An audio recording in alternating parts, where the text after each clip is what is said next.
In this video, we'll cover the final domain of the 19 HRSA Health Center program requirements.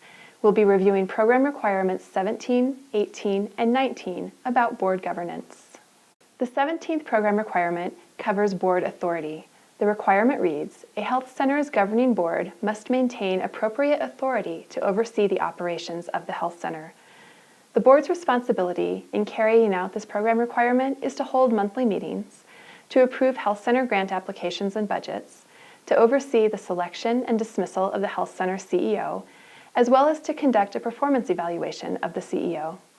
In addition, the board must establish expectations for communicating and receiving enough appropriate information to inform the board's decision-making. The board is also responsible for establishing strategic goals and for measuring and evaluating progress towards those goals. The board must also establish general policies for the health center. The 18th program requirement involves board composition. A health center's governing board must be composed of individuals, a majority of whom are served by the health center. This majority must also represent the demographics of the individuals being served by the health center in terms of race, ethnicity, and sex. The board's responsibility is to recruit, elect, and retain directors to satisfy these requirements. This includes having at least 9 members, but no more than 25.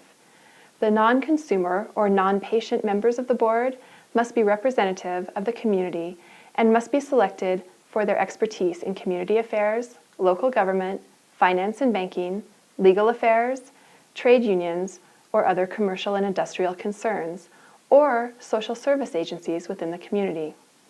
Finally, no more than half of the non-consumer board members can derive more than 10% of their annual income from the healthcare industry. The 19th and final program requirement is about the organization's conflict of interest policy.